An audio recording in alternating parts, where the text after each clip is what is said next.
झारखंड मुक्ति मोर्चा के महासचिव सुप्रियो दादा, उनकी अर्धांगिनी, चूंकि मैं स्त्री का नाम डायरेक्ट नहीं लूंगा, दादा पार्टी के महासचिव, उनकी अर्धांगिनी मैं नाम नहीं लूंगा चूंकि वो एक महिला है। और उन्होंने किसे फंसा दिया? अपने ड्राइवर को कि पीए को फंसा दिया 10-15 लाख में नंबर बढ़ाना। तो ड्राइवर से पूछिए पैसा कहाँ है, कितने पैसे लिए, कितने अभ्यर्थियों से लिए? 10 से लिए तो 10 लाख गुना 10 करोड़ रुपए कहाँ है? ड्राइवर से ये पूछना चाहिए। क्रॉस क्वेश्चन नहीं हो रहा है। यानी अब सुप्रियो दादा की अर्धांगिनी पर शायद ही उनको, अब देखिए वो तो बचाने का प्रयास करेंगे। अब बताइए, यहाँ मुख्यमंत्री अपनी पार्टी को तो बचाएंगे और पार्टी में महासचिव का पद बहुत बड़ा होता है। आप भी जाने, पार्टी में महासचिव दिसम गुरु शिबू सोरेन महासचिव से ही झारखंड मुक्ति मोर्चा को स्टार्ट किए थे। अध्यक्ष थे विनोद बाबू। यानी पार्टी में 2 पद महत्वपूर्ण होते हैं। फिलहाल झारखंड मुक्ति मोर्चा में जो उनका पार्टी का संविधान है, उसमें एक अध्यक्ष का और दूसरा महासचिव का। अध्यक्ष हेमंत बाबू स्वयं है और महासचिव सुप्रियो दादा है। ऐसे में उनकी अर्धांगिनी का नाम आया है और सच भी है। मंत्री सुदीप सोनू जी, जिनको मैं बार बार कहता हूं सुपर सीएम है,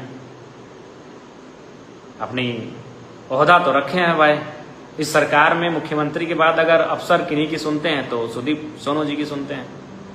और हंसदा दीदी कह रही हैं कि उनको मैंने सूचना पहले ही दिया था कि ऐसा ऐसा गड़बड़ी हुआ है। उन्होंने फोन में अटेंड भी नहीं किया, कॉल को पिक ही नहीं किया, ना व्हाट्सएप मैसेज का रिप्लाई किया। 1 महीना के बाद वो इंटरेस्ट लेते हैं। तो इतनी बड़ी मैटर पर, इतने बड़े मैटर पर एक गंभीर मंत्री मौन रह जाना, ये हजम नहीं होता है। बिल्कुल समझ से हमको परे है। अगर आपसे थी, अब इस्तीफा हो चुका है, अभी सुदीप सोनू जी के कहने पर इस्तीफा हुआ है।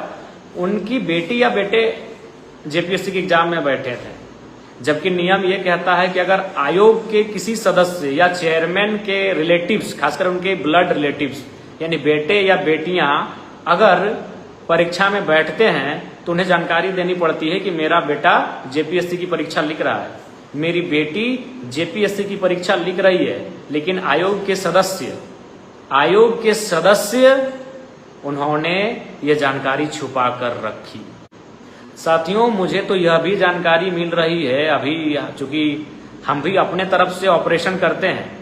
हमारे कोयलांचल में एक सीनियर पदाधिकारी हैं, उनकी मैडम का भी शायद प्रीलिम्स में वो पास की थी।